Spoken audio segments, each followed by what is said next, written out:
Welcome to the Savvy Dentist Podcast with Dr. Jesse Green, the show where great dentistry meets great business. Listen in each week as we bring you an inspiring person who will share their story, ideas and business techniques to help you create a practice and a life you love. And now introducing your host, Dr. Jesse Green.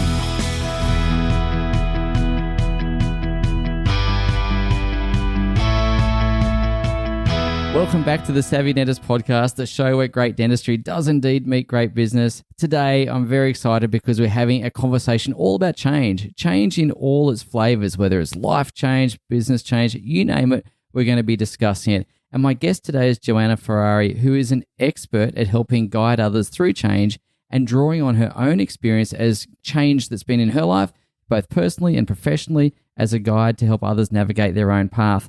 She's in the process of writing a book called Start Up and Stay Up, which discusses self-mastery, business mastery, relationship mastery, and persuasion mastery. And we're going to be talking all about those elements as it relates to change and business as well. So, JoAnna, welcome to the program. Thank you so much for coming on. Oh, thank you so much. I'm so glad to be here. I'm really excited to be here too. And we've got a lot of good stuff to talk about. I wanted to talk about the ability to deal with change and why it's so important, because it feels like we're living in an ever-changing world. It feels like the pace of change is happening faster than ever before. In the work that we do as dentists, technology is changing, patient expectations are changing, and some of the old paradigms just don't hold true anymore. So I'm wondering why you think that change or the ability to deal with change is so important, and how do we start the conversation about dealing with it? Oh, that is such a great question to open with. What an entree. I love it. Here's the thing about change. There's two things. Number one, we have such a strong fear of change because of the fact that we don't consider it to be a part of us. We always look at change and think change is external. It's outside of us. Therefore, it's outside of our control. When you look at anything in that way, you're going to have a fear about it. Why? Because most people don't like uncertainty, they don't like risk, and they see anything outside of themselves as a risk or uncertainty. So we don't like to step into it. But here's the other thing. We also have created this thing. Change has become speed. And so what's happening is we see the world and people are telling us that the world is moving faster and faster and faster. And I tell every one of my business clients that the most important thing you can do if you really want to understand and be able to affect change is one thing: slow down. And when you slow down, here's the two things that happen. One, you can see things coming. Number two, you can then decide what you want to do with that change that's coming. And let me just tell you that I did a survey as I've gone through a lot of my own changes and asking people if they saw the change that happened to them coming. And invariably, the answer is yes. Some saw it a month out, 3 months out, 6 months out, even a year out. People saw it coming, but they never actually thought they could do anything about it or that it was really going to hit. So they did nothing. And so it's really important to understand that if you don't look for it coming, you're never going to be able to affect it. But when you do, have a little bit more mindfulness about changes happening in an industry, in your own business, in your relationships, in your life, you can then affect change. And therefore, it becomes personal and you have the ability to work with it. But change, when people look at it, is not speed. And the one thing that you do to a business when you actually don't start to work with change is you can affect a lot of your clients, because clients don't like change. No. They're just getting used to where you're at right now. Yeah.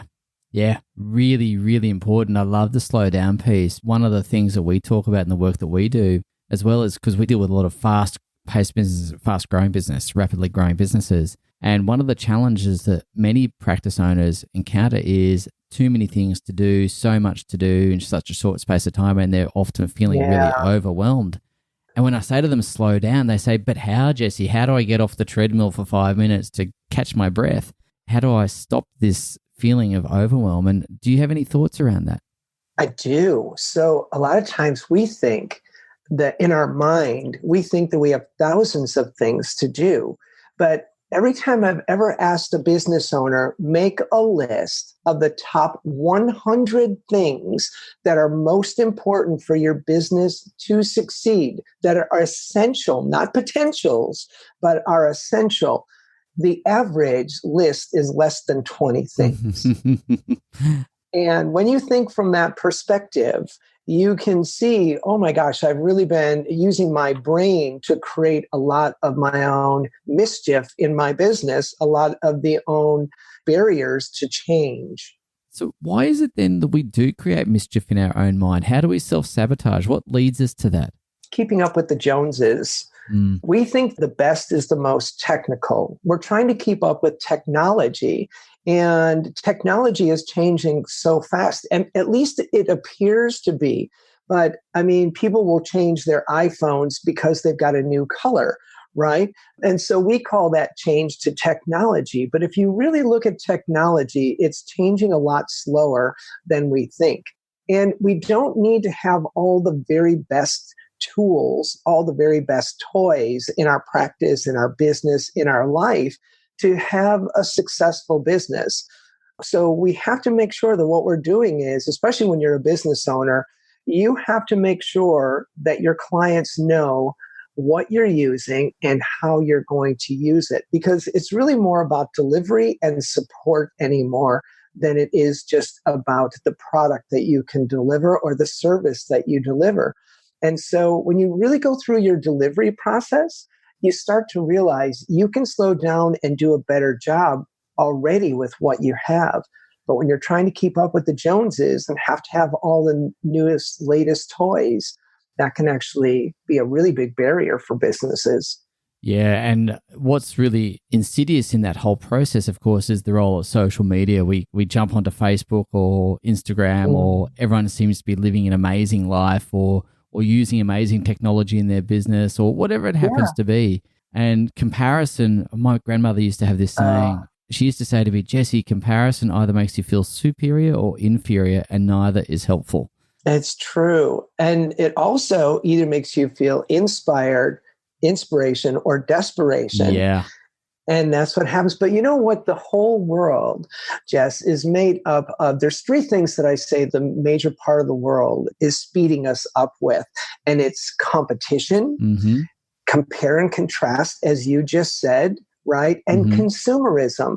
Those three things create speed of spending, not speed of investment, speed of spending. And spending money and having the best tools and toys does not mean that you've invested in your business, invested in your clients, invested in yourself. Indeed, it doesn't. And speaking of investing in ourselves, you have got your book underway. You're midway through writing that, I believe, and it's called Startup, Stay Up. And one of the big themes of that book, one of four big themes, is around self-mastery. Oh, yeah. And so I want to talk about investing in ourselves and what that means in a practical level, because I think all of us listening to this show would say, oh, I get the concept, or I'll go and do a course here, or I'll go and do this or whatever. From your perspective, what does self-mastery look like? Oh, thank you so much for asking that question that way. I was the CEO for Anthony Robbins here in Australia, and I've trained sales teams for him around the globe. And there's a big difference between personal development and self-mastery. Self-mastery, as I describe it and as I use it with my clients, is simply this. Personal development is very general. But if you want to master yourself, to actually master your business, then you do some very different things. For example, if you look at a goal wheel that people will show you as a coach, right? And you see all the different categories, spiritual health, career, those are all so general. And so when you go setting goals in all those areas, you really haven't set any goals. You set very general goals. And self-mastery is about looking at what you need to do to specifically affect your business in a very positive way and create change within the business because of you. Your business is nothing more than an extension of who you are. So it means it has your fears, your hopes, your dreams, your skills, your responsibilities, and the results that you've created and all of your experiences. But if we don't actually think of our business as an extension of ourselves, we think it's something, again, as I mentioned with change, that it's not personal and that it's something outside of us. And so when I'm talking to people about self-mastery and how to grow their business, we go through some very specific ideas. Now, I'll just tell you what they are because there's 8 of them and it's actually pretty simple. And there's nothing new about them. That's the beautiful part about it. That's the practicality of it. Okay? Go for it. So the first one is creating a lifestyle vision. And what that means is most people will actually set a goal for a year. But you really, if you set a goal for 2 years, you understand that you can actually then work backwards from that. Most people can't really achieve anything in a single year. And they don't really know that what they want their life to look like because they get so wound up in their business. Does that make sense? Yeah, totally makes sense. And so because you get so wound up in your business, you're not really looking for your business to be a part of your lifestyle vision. You don't actually make room in your life for your business. You know, even if it's going really well and you've got somebody else managing it, you still have to make time in your business to make sure that it still has your standards, your values, your beliefs, and that it's got your business vision working very well in it. But when you don't set a lifestyle, you're not really looking for a direct and indirect ways for your business to support you in your life. So I believe it's really important to have a lifestyle vision. And that gives you a way out. Most people see a way out of their business as selling their business. Yes. But if you made room in your life for your business, even if you weren't there and it still had all your values, hopes, dreams, goals, and all that, you would actually be able to maintain it. And your way out now becomes having the lifestyle that you are really looking to have. I think there'd be a lot of people listening to this podcast really resonating with that point right now. How do I create a lifestyle that includes my business rather than a business and a life separately? How do I have them concurrently? Yeah, because they're one and the same. They So are. those two, so self-mastery and business mastery are the two major elements of startup. And a lot of times when I'm working with business owners who've had a business for a while, we have to go back and look at how they set it up.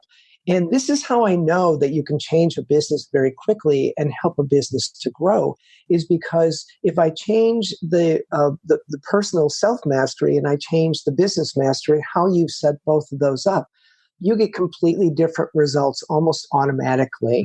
But the second one is energy and endurance. And what I mean by that is a lot of people haven't really looked at how they've bogged their life down. And so they don't have a way to delegate, discard things. They don't know how to actually create power shifts in their life. They don't know how to say, you know what, I need to clean up these 1, 2, or 3 things in my life or in my business. And if I do those, it's going to give me more energy. It's going to give me more time. It's going to give me just a little bit more room to think or breathe. And so we show people how to create energy and endurance. And that's a really important one because it gets you to slow down. Which what we spoke about a moment ago, right? Yeah, exactly. Creating space. Exactly. Yeah. And then rethinking your life rules. And that is having the courage to start, to survive, to thrive, and to succeed. And what that means is a lot of times we're always striving for success, but you can't really succeed at a great level until you have built a business that can survive different things. So if I'm a person who's untrained in martial arts and I'm fighting with someone who does know martial arts, I probably have a lot lower opportunity of succeeding. But if I'm somebody who's got martial arts experience fighting another martial artist, I have a better chance of surviving. And that's a really important thing. If you can learn to survive at different levels, and that was a big part of one of my major transitions in the last 6 years, was learning to survive and then learn to thrive. And because of that, I can now withstand a lot more uncertainty, risk, and challenge, and bigger ones, because I know that I can survive. And when you actually learn to survive, you also learn that failure is below survive. Okay. What do you mean by that? Could you just explain that? Because that's really interesting. I'd like to just understand what you mean by that. Sure. Failure is below survive. You can't fail if you can survive. Okay. And the mindset of that is, you know what? I've been hit really hard. My business been hit really hard, either by economy or the marketplace or the industry, or maybe some things I've done to my own business.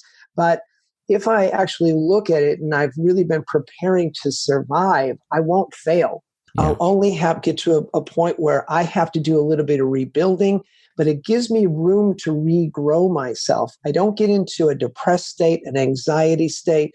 I even go into less stress of a state, simply because I've actually created a mind space and space in my business and my life called survive. Have I put survival mechanisms in place? Okay, Isn't that interesting? That's really fascinating. I love that. I love the reframing of that. I think that's important, because there'll be dentists typically perfectionistic in nature. And I remember at university, it was very binary. You either did it perfectly or it was wrong. Right. And so dentists tend to be perfectionistic in nature, and then that particular tendency is honed and honed and honed. And we often see imperfection as failure. Well, some of us do, and most of us, I would say.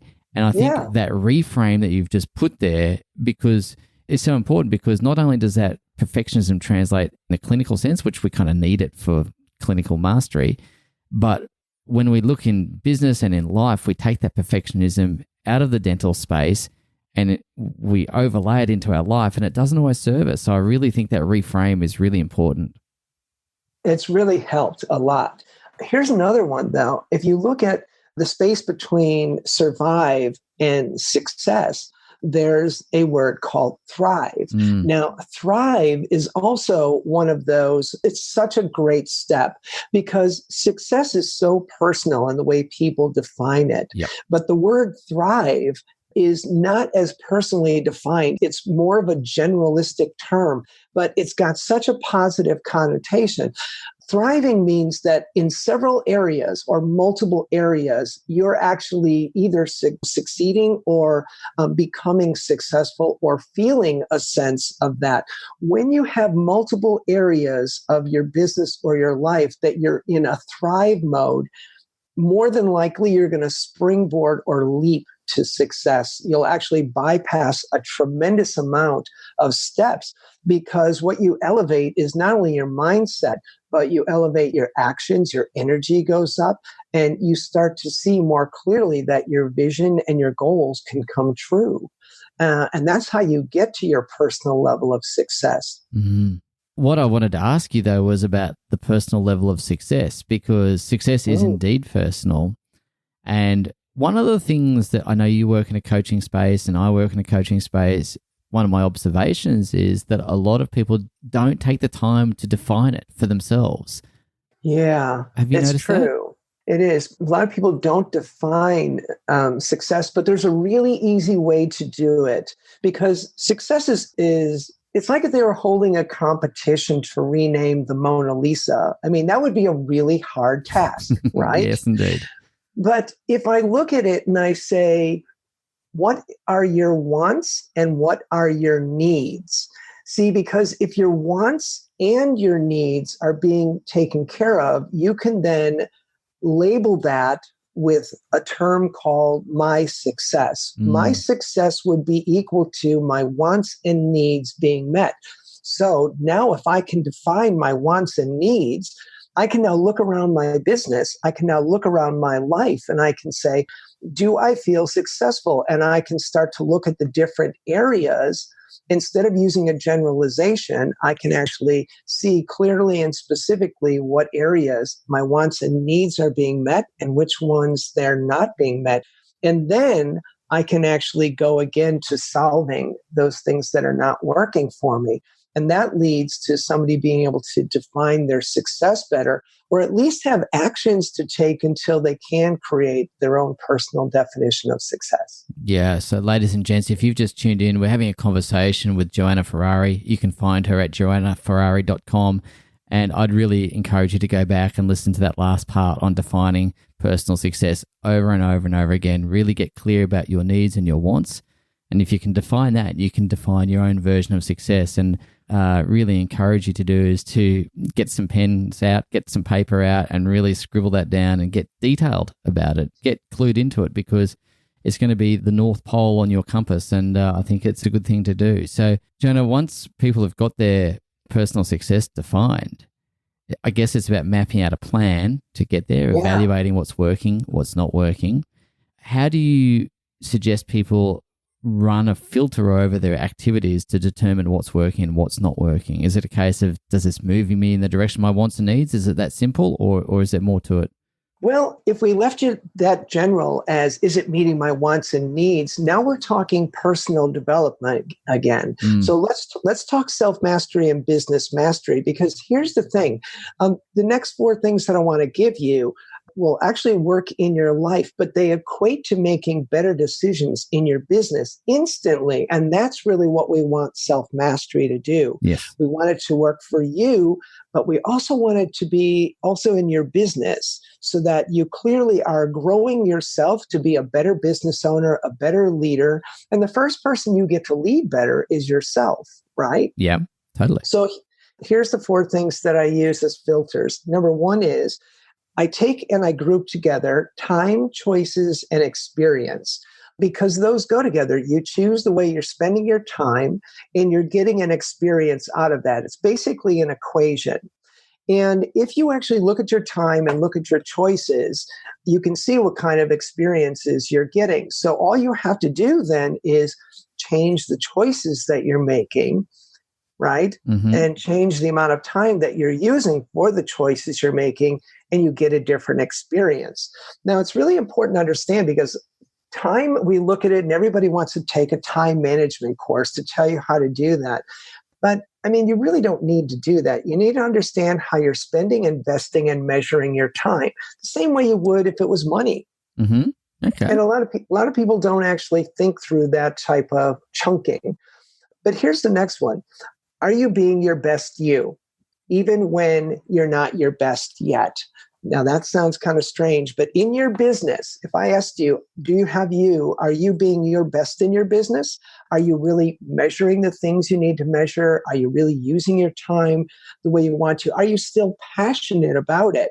And a lot of times people find that they've actually lost their luster. It's not the business that needed to change. A lot of times it's the owner that has to reflect on how they're being in the business anymore, especially if someone's been in the industry for a little while.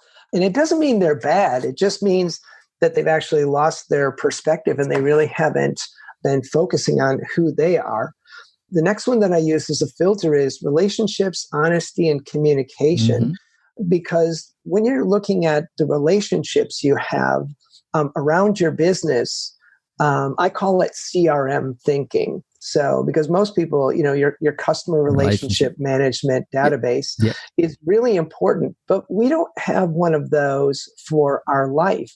So we don't look at our relationships of support. We don't look at our relationships of family and friends. We don't look at our relationships that we need to really help our business to continue to grow. And we don't look at our clients in a very specific way to make sure that we're building relationships.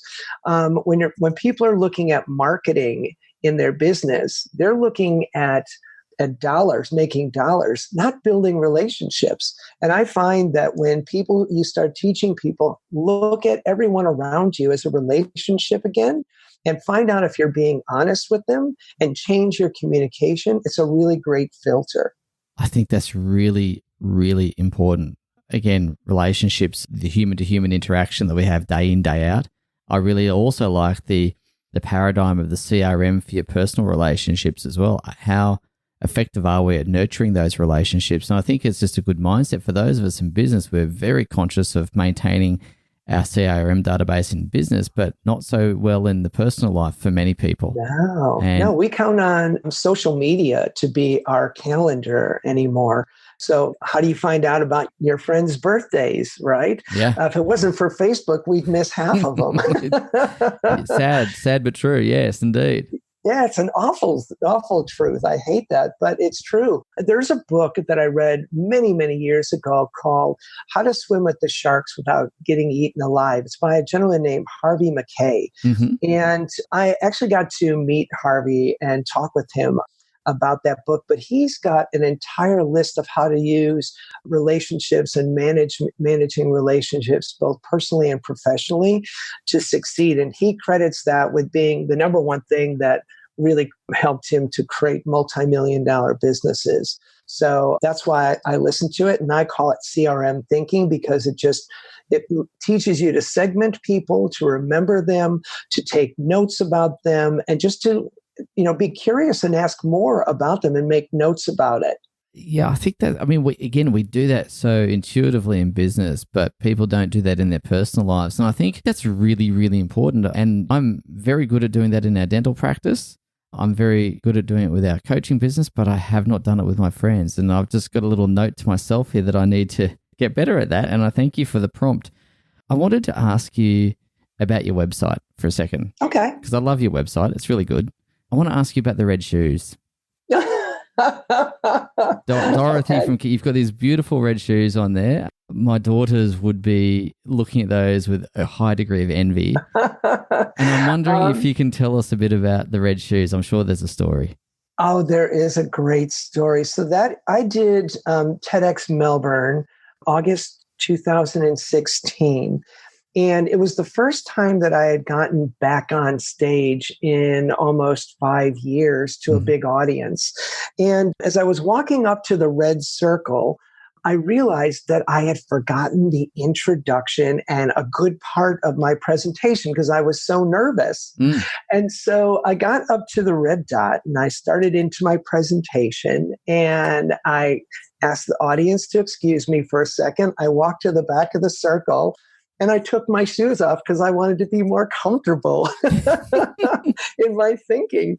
It was just really funny. The audience, they loved it. It made me more comfortable. And it's actually become kind of a trademark for me now when I'm actually doing big presentations. A lot of time when I really get to the passion point, those shoes come flying off.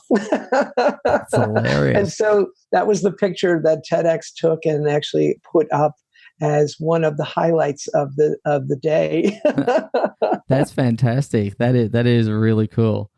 Now, I'm curious to ask about the topic of your TEDx talk. I know you've been through some transitions in your life, and I'm really curious to explore that and how you've been able to cope with change, because we started off our conversation about change, and I just want to circle back to it. Okay. Can you tell us a bit about that? Sure. Well, I've been through over 21 changes in my life. My 22nd change was actually me going through my gender transition from male to female. Mm-hmm. And it was a huge part of my life. But I actually found just that it wasn't so much of going through the actual transition itself that was the difficulty. It was actually everything that happens to you when you actually go through that. You basically have to be prepared to lose everything: family, friends, anything that was on my career list or on my resume prior to my transition basically got erased for a very, very long time. And so you're going through it and you start to realize that there's a difference between change, transition, and new beginnings. Those are three different words that we use to mean the same thing, but they completely do not. A change can be something very small. Yes. A new beginning, and it usually means that you're only changing one thing. A new beginning is a lot bigger, because a new beginning is things that are typically something was imposed upon you, or you made a really big decision that created a new beginning. Maybe it was the loss of a relationship, or a beginning of a relationship, or maybe you bought a new house, or maybe you had kids or got married, right? Mm-hmm. And those things are new beginnings. We see new beginnings as really, really difficult. We would rather face a change than face a new beginning, because they're really so hard for human beings to wrap their brains around. Yeah. But when you look at the third level, it's called transition. In a transition, when you go into a transition, you don't get to change one thing. I didn't get to just change my gender. I had to change everything, my way of thinking, my body, my mind itself, and the way I looked at the world.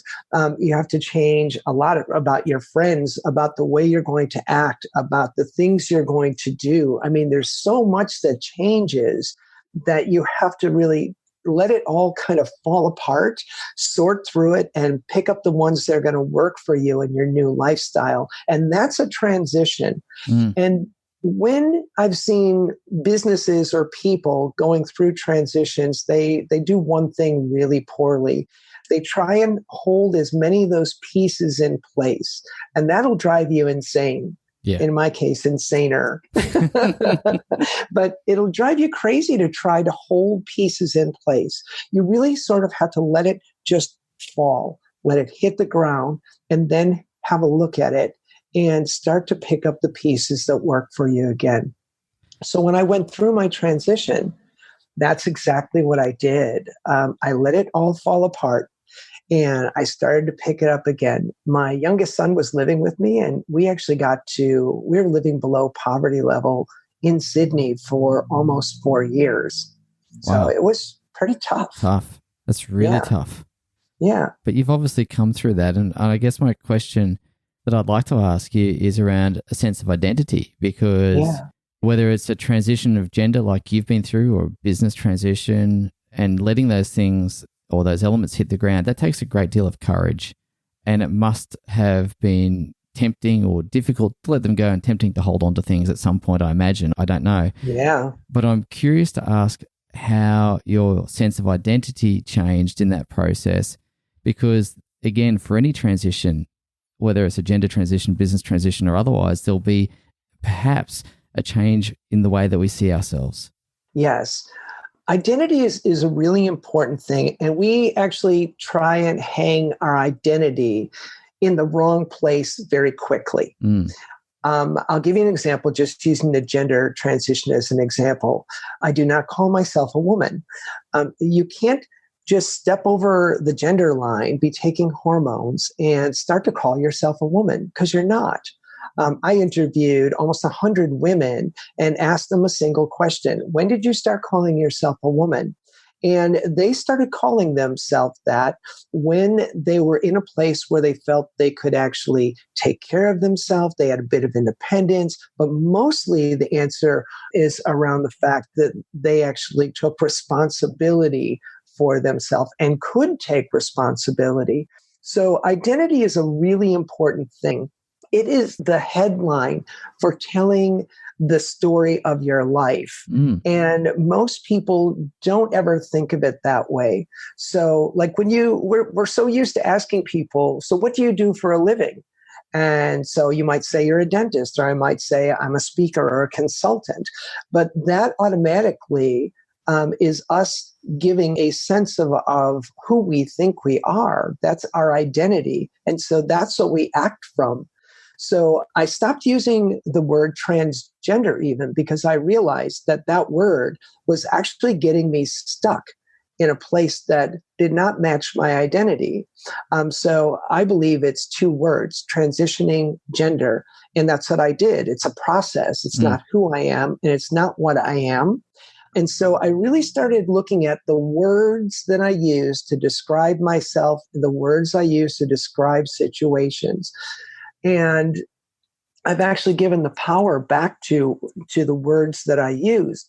When you do that, you'll be much more careful about the way you describe your identity, because it can get you very pigeonholed, or it can actually be very expansive and open up new doors for you.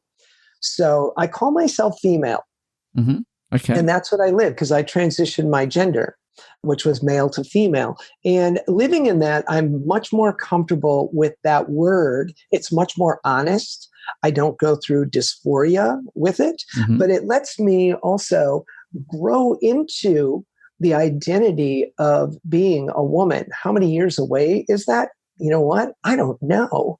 But I love the fact that I've given myself a path. I've given myself clear, identifiable words, and my identity feels comfortable in my brain, in my heart, and in my gut. It's, again, really, really incredibly powerful. And I want to ask you, I think you've answered my question, but just to take this to a broader context, I'm gathering from the points you've just made that the transition per se is not complete. So transition is clearly a process. And it is. And I want to ask you, using perhaps your gender transition as an example, but again, translating that into business for the audience. Yeah. How do you know when the transition is complete? That's such a great question. Okay. So I created this thing called transbehavioral science. And the beginning of any transition for a person or for a business or a team is called conflict. Because when you're in conflict, you actually start to ask different questions. You start to ask better questions. You don't settle for old answers anymore. And if there's no conflict, there's no growth. Yeah. Okay. Yeah. So, and that's a pretty straightforward one. But when you move into transition, you're going to face three things. You face the chaos of a world or a marketplace. And that chaos looks like what we talked about before when we talk about the world. The world is competition, it's consumerism, and compare and contrast. Because as soon as you've made a decision and go, I'm right, I feel good about this, I'm actually out of my conflict, I've confronted it, I'm going to step over the line now and I'm going to take some actions, boom, you run straight into the world or the marketplace. You sure do. And they tell you, oh, no. What you're talking about is not right. It's not what everyone else is doing, because we've taught people to follow from a very, very young age. You always did what your parents told you. You did what they told you in school. You did what they told you in high school. You did what they told you needed to do coming out of high school. So we've followed the follower a long time. So when we get into business, it makes sense that even if you are an entrepreneur, you could be following old paradigms that actually can keep you stuck.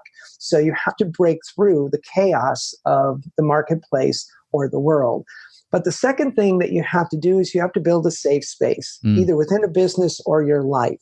And there's three things that actually formulate a safe place for you that set up new experiences. And they are really simple. Are you actually keeping control of your choices or letting someone else tell you what they are? Are you actually looking at and choosing what you relate to in your world? Or are you letting other people tell you how to relate to things? That's the detriment of social media. And the third one is, are you in control of your emotions? Do you have two emotions, happy to angry? Do you have multiple emotions so you actually give yourself options? Or are you letting the world dictate how you should react and reacting to the world? Those three things are all completely measurable, and those things can create a very strong, safe place within a business or for an individual. Okay? But then you run into yourself. And this is the third thing, and this is how you know when you actually get to the end point of a transition. And there's a surprise ending here, Jess. I'll tell you in a second. Okay. You run straight into yourself. Okay? Yep. And you have to look at, are you actually creating health for yourself in your body, your mind, and in your spirit? Most people don't like the word spirit, so I call it the champion's mind. Okay. But you have to look at what's happened to your body. How are you using your mind? Do you have control over it? Do you have health there? Do you think healthy thoughts, right thoughts? What are you letting in? Are you using old filters that you were taught when you were growing up? Or have you actually created your mind to take in things the way you want to take them in? And the last one, like I said, is your spirit. I call it next level thinking or next level mind because most people don't like the word spirit. But when you go to the next level of mind, when your body is completely exhausted and you can't come up with another option of what to do, well, that's when your spirit mind has to kick in. And if you're not actually facilitating the growth of that, trusting that, and learning more about it, it means you're functioning on 2/3 of yourself. But when you actually start to get through all of those things, you are actually at the end of a transition. But then you go into the next level, which is called transformation. Yeah. Yeah. Right. And the thing is, and you know this from having patients, that when you're working with someone who has to go through something serious, let's use a health issue, Yes. and they get through the conflict within them, they get through the transition that they've had to make, right? And then they have to start a new life. Well, you don't start at the top. You start as a novice again. And you have to then realize that transformation is the beginning, not the end. And that's very off-putting to a lot of people because they're like, oh my God, I got through that whole thing and now I'm at the beginning? Yes. Yes, you are. Yeah. Welcome back to the bottom of the ladder, another ladder to climb, right? Exactly. You just got your white belt again. Yeah. Congratulations. You've been promoted to white belt. Yeah. Exactly. But the nice part about that is it means that you get to make different choices. You can actually now, instead of just looking for this thing that we chase called the horizon or happiness, you stop chasing happiness and you really start looking for meaning. You start looking for satisfaction. You start looking for knowledge that's real, not just more information like on the internet. You go looking for wisdom and knowledge. And when you're looking for meaning, satisfaction, and wisdom, you'll find it. It's a really different mindset, but it gets you from that novice all the way back up to not even an expert level. I actually call that highest level self-intelligence because it allows you to go back into a world of conflict and succeed at a very different level. Yeah. Wonderful. So, JoAnna, when you're in the middle of your transition and you're going through the things that you go through, whether it's a personal one or a business one of the things I've observed from a business context is that, just as an example, there might be someone who wants to change their business model quite radically. Yeah. And what that means is it's going to get worse before it gets better. Basically, there's some icky stuff to get through, some difficult things. And so the metaphor that I use sometimes, and this may or may not translate so well, but bear with me, and that is if you're trying to run from first base to second base, from where you are to where you want to get to, there is a moment in time or moments in time when your foot is on neither first or second base and you're in that sea of uncertainty, you're in that sea of doubt, you're in that, oh my God, is this going to work? And what I've observed is one of the common things is people will often retreat to what they know. Oh, yes. So how do you find the courage to run through to second base? That's such a great question. Oh, boy, I really love your questions. Thank you. Thank you for answering them. Your answers are really fascinating. Oh, thank you. Here's the thing. You're never going to be able to stay in courage. You never stay there. And at every turn, when you first come out of conflict and you face chaos, a lot of people will run back for safety. But it's something that we've been taught to run back to average, not back to just comfort. We've been taught to run back to being average. Because when you actually are in between first and second base, what gets you running back is, I don't know many people who've actually gone to second and third base. Yeah. Everybody I know plays at first base. Yep. And so a lot of times we just don't want to be the first one to get there. We're more afraid of success than we are of failing. And so we get discouraged, right? Yeah. By friends, family, and things outside of ourselves. But what I actually teach people is you have to learn, again, as we talked about earlier at length, you have to understand what that word survival can mean to you. Yeah. And that's a really big part of it. But you also learn 3 things, and that is confidence, power, and trust. And confidence is not a single word. There are many levels of confidence. So far, I've identified that there are 8. So going through my own transition, I had to relearn body confidence. I was, 128 kilo bodybuilder at one point. So my transition was pretty drastic. Yep. And I had to relearn body confidence. But then you've got communication confidence, relationship confidence, all these different confidences. So if you want to move a foot off of first base, you need to know what are the confidences that you really are good at and which ones might you be needing to work at so you can stay off of first base. Yeah. But when you learn to stand in your power, like even talking with you, I get that you've got a tremendous amount of knowledge and you're doing coaching with other people. And when you're doing that, you are standing in your power. And that's what lets you help other people to be able to grow. Would you agree with that? Yeah, absolutely. Yeah. And I think a lot of people don't stand in their own power so that they can say to themselves, okay, we're going off of first base this time. We're going to do this. We're going all the way to second base. And they never let themselves get a full picture of what being at second base would really look like. And so that becomes a really important thing. It teaches you to stand in your power. But the third one is just to trust yourself. And we don't trust a lot of other people because we don't trust ourselves. And so that's why I teach people, you've got 3 brains, really. You've got one in your head, one in your heart, and one in your hub, which is your intuitions. And if my intuitions are telling me no, or my heart's telling me maybe, but my head's telling me yes, I do not go. But if my heart and my hub are telling me go, I don't even listen to my head. Yeah. And that gives me the courage to actually run. And when you run, you just keep going. Indeed. JoAnna, I feel like I could ask questions all day, every day, because I think there's a lot of things that are really relevant about your life experience that translate so neatly to other people's life experience, but also their business experience. Thank you. We have been uphill and down dale today. We've covered a lot of territory. And firstly, I want to say thank you so much to you for your generosity, your wisdom, and your knowledge. I would really love to come back for part 2, and I'm looking forward to reading Start Up and Stay Up. When it's published, please let me know, and I would love to come back and discuss all of the contents of that book in a lot more detail, because I think it's going to be a really powerful book.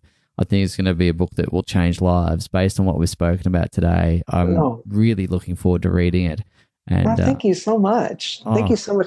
Well, I'll tell you what, if your audience says, yay, let's get back on and we can do more specifics, I would come back and chat with you anytime. This has been wonderful. I have a question for you. Please, go for it. So if you, after hearing everything we've talked about today, if you could actually pick one of those things and say to your audience, here's the number one thing that I would actually look at to get you started, what would it be? Oh, wow. Lots of things. Lots and lots and lots of things. I think the reason I asked the first base to second base question is because I see that so often, and I see people retreating back to what they know and what's comfortable. And of course, we've all done it at various times in our life. And I'd be the first person to put my hand up and say there have been times where courage might have failed me. And so I think what I would say for those people who this might be relevant to is to get clear about what second base looks like and create a compelling picture of second base, so that when you do take that foot off first base and you are running with your ears back and going just as hard and as fast as you can, you know exactly what you're running for. And I think getting clarity around that would be key.